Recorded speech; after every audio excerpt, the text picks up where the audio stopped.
Well, good morning. It is Think Again Thursday. I tell you, the song in the background is by some close friends of mine. It's been a while since we've seen each other, but it's Angelo and Veronica.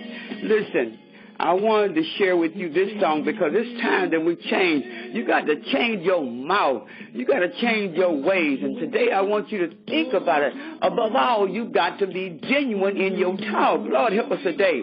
You know, I've been thinking about this particular message, and so that's why you hadn't heard from me in a while, but I've been praying about it and watching. We got to watch over the Spirit. So listen to what they're saying. There's no excuse.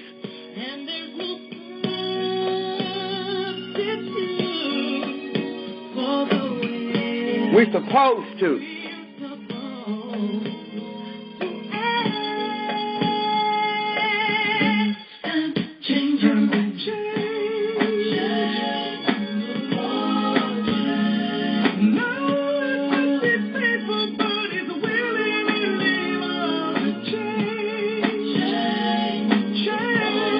Change you from deep within. You know it.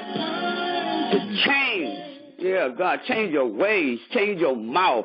My God, you know, this is the time we got to really, really mark our mouths, and above all, to be genuine in our speech, in our talk.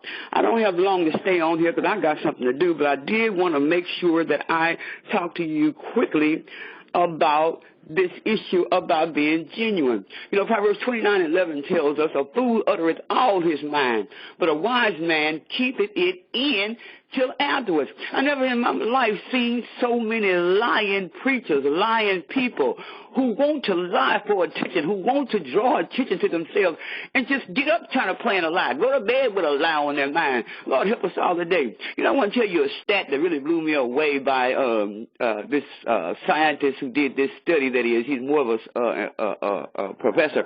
Well, his name is Robert Feldman, and he made a study, and he said, this was back 2002, and he said that he found out that the average person would tell a lie 3 times. Now, you check this out. 3 times in a 10-minute conversation. Oh, I know I hit you upside the head because guess what? Every day we're trying to figure out what we're going to do to try to cover up the lie we told yesterday, or the lie that we told when we got up this morning, or the lie that we planned on telling somebody before we even left the house. Lord, help us all today. But why do the people do that, Dr. Murphy? Why do we lie? Why can't we be genuine? Why we have to backbite? Why we always have to, have something to say about somebody when God is trying to show us that He wants us to come clean. He wants us to change this way so things can change around us. Many people have lost their jobs, lost their marriages, just liars, just lie on the whim. You know, so why is it that we got to continue on this path? Why is it that many of us continue to make people believe something that is not true? Why is it that we have to talk about people and backbite people when actually God is watching over every word? You know, you don't have to say anything right now. Many of us always have to have a conversation in a conversation, and this is why people wind up lying. They want to be in the clique. They want to say something about a situation or about a conversation that really they know nothing about, or they may have a note with somebody, so they want to say something about that person. There is time to speak and there's a time to be quiet. This time to hold back your speech is going to give you an opportunity to study your words. See, a wise man would not speak right away. They would study the words, and most importantly, they would study the words of the speaker that is speaking the lie, or the speaking the words of backbiting or whatever. But there's a time to talk and there's a time to hold it in. And see, wise men who study their words before they speak, what happens is that they won't spill out everything. They are preparing their thoughts. They will not spill out what their emotions are. They won't spill out what those things are that maybe they even haven't now. They're supposed to be taking those things to the altar and dealing with that thing with God so that they won't be a backbiter, so that they won't be a hater, so that they won't be one that's sowing tares and pulling down leadership, leadership and talking about leadership. This is the reason why a lot of people wonder why they're getting sick in their bodies and why things are not working for them. This is the reason why you're having problems in your marriage. You're having problems with your children. You're going through these challenges because you want to be a liar. You want to be a talebearer. You want to be a truth breaker. And so you got to know that God is watching over that thing. You better think again today. Everything we sow, we shall not only reap, we will eat the fruit of that thing. And so I wanted to slow this down real quick because I only got a couple of minutes like I said before. But this here, I started thinking about this. I just watched over a couple of things. My son used to, and people used to tell me all the time, I'm not a liar. I don't lie. I don't want nobody. I don't like liars. But see, the very thing you speak, you eat. Because first thing to tick you off, or first thing you find yourself up against a situation, there you go lying. Been there, done that. Yeah, you going to find yourself in a situation, I better tell this your story right here. And I'm just going to have to repent. Because you done put yourself in a situation that you have done something deceptively. And the Bible tells us that we should already know our children. Proverbs 20:11 tells us, each child is known by his ways. See, this is the reason why if we don't watch these foes that are in our own house, Matthew 10:36 tells us, we got to be able to discern. We got to be able to see in the spirit so that you won't be able to open your mouth and talk before time. So that you can do what? You can prepare your words. You can be genuine in your talk. And you can make sure that you shine a light so bright that the enemy who is talking about a leader, the enemy who is trying to bring you some type of talebearing, a backbiting message, they can see that you ain't responded. They can see that you're not in the clique and that you're not going to lie, you're not going to backbite. And so now they're trying to figure out why you're not responding. Oh, I know I'm talking to somebody. And then what your job is to do is to shut the mouth of the naysayer, shut the mouth of those who are critically talking about people, so you can tell them gently, oh, no. What you need to do, did you forget that scripture? You need to go to your brethren, and then most importantly, you need to check your heart to see what condition, what state it's in.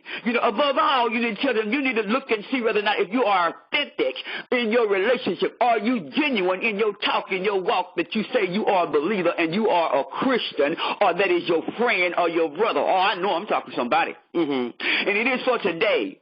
Today, you better think again about being genuine in your walk, in your talk, most importantly about your mouth.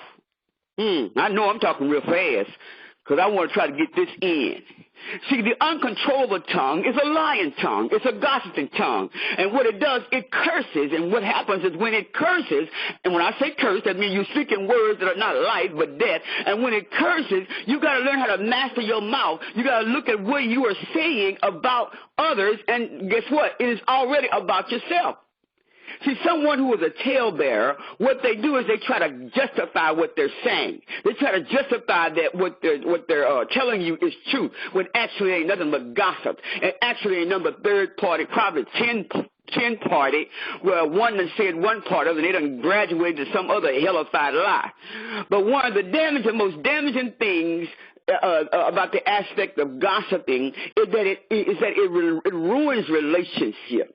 And so we got to understand that if we are in a relationship as believers, you are my sister, you are my brother, and I cover your nakedness. I don't go about and talk about you. I cover your nakedness. I try to pray for the thing that's so easy to beset you. And I pray that God would enlighten your eyes that you may see and that you may come to the knowledge of the truth of what you may be doing. But I'm not going to go and talk to Sally Boo and Jackie Joe to tell them about what's happening about you or your hard time in your marriage or what you wrote that was too short or that you got a bad odor in your body or whatever that is, or that your lights turned off or your cell off again.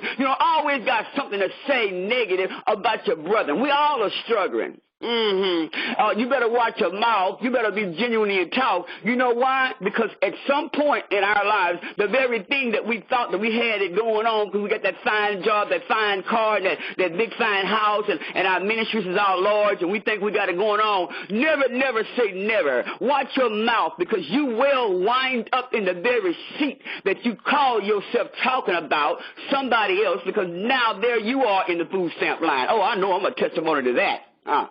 Had it going on. And then all of a sudden I remember I had to go to the food stamp line. And I remember people telling me, aren't you the lady I see on Channel 14? I wasn't ashamed no more Because I already knew it wasn't about lying. It was about where I once was, prideful. You know, these are the things we got to look at. Where are you now? Ha, Sandero. I don't want to preach. But you got to master your mouth. You got to look at the profane thing that you're saying. You got to look at the deceptive thing that you're saying. Always complaining, always grumbling. You know, always trying to find a way to make yourself look good, make yourself look prideful. Is there anything wrong with that? You know, the thing is, what's wrong with it is that you're trying to discriminate yourself from who you really, really are toward being in the light of God. You got to be able to perceive these type of people. I'm telling you right now. And so discernment, pray. Pray for your discernment to be keen.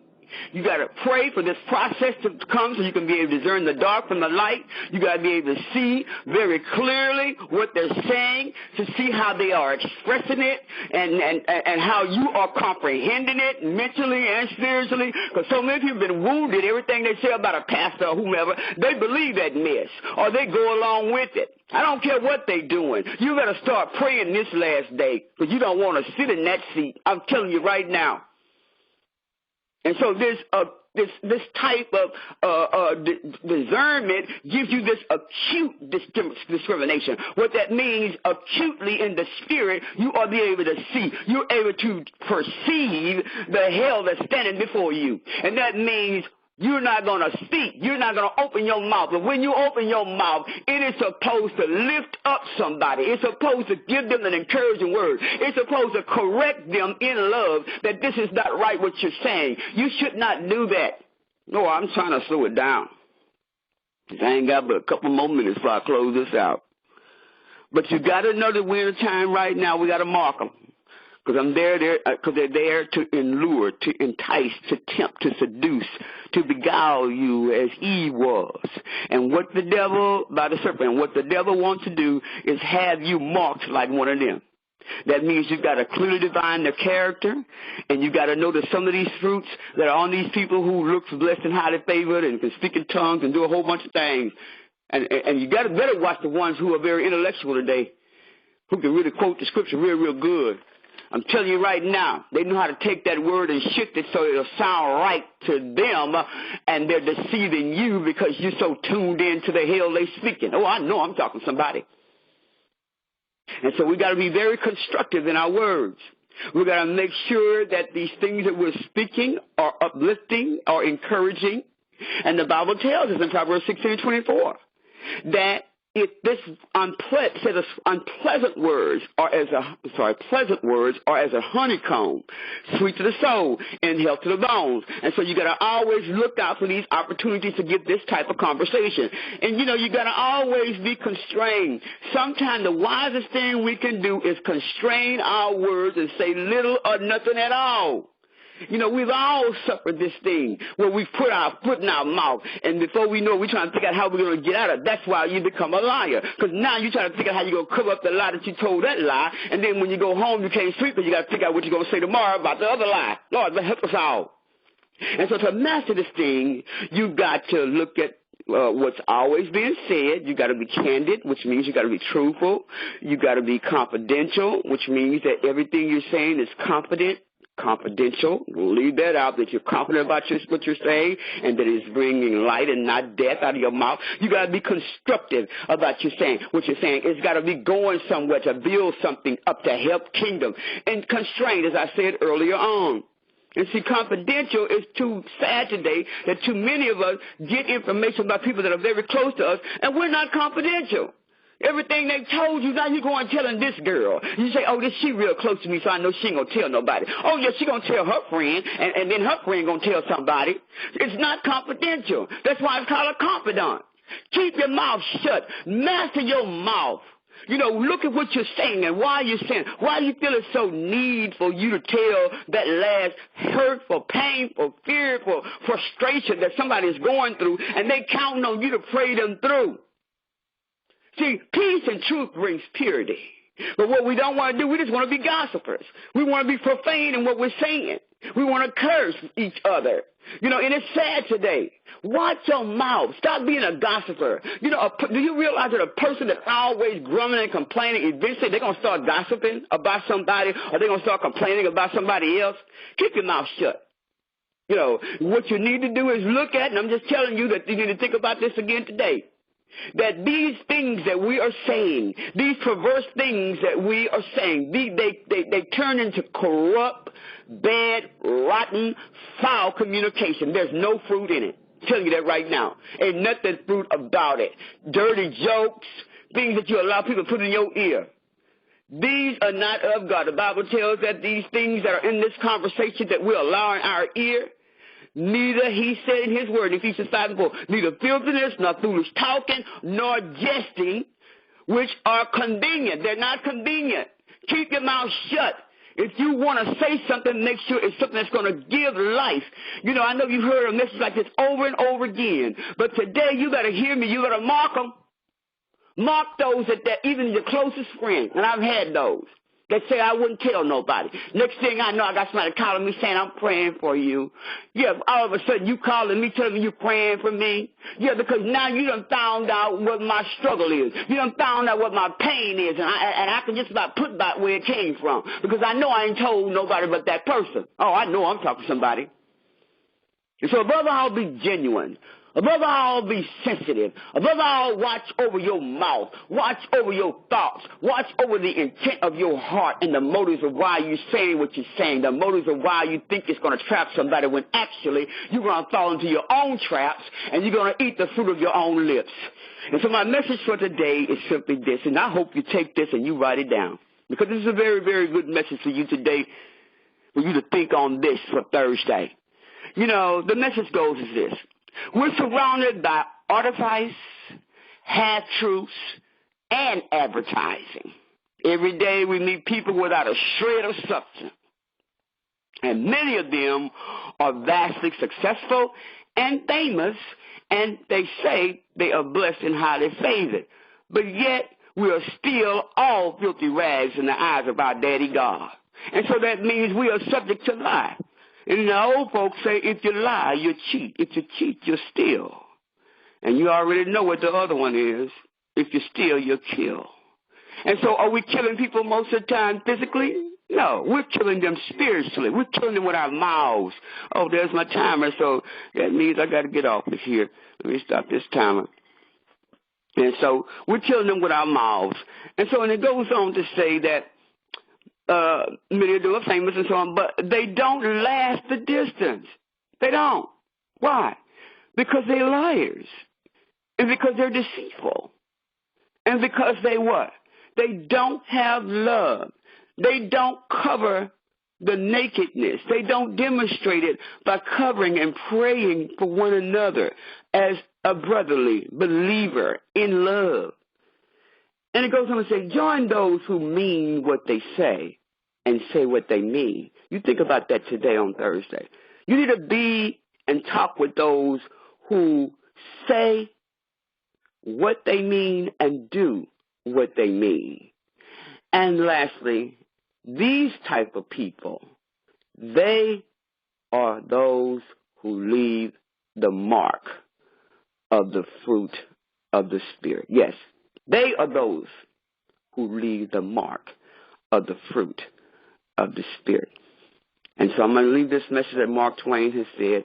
If you tell the truth, you don't have room, you don't have time to remember anything else. And that simply says you don't have to worry about how to try to cover the lie about something else that you have said that was not true. God bless you. Master your mouth. Think again Thursday. God bless you. Please pass it on.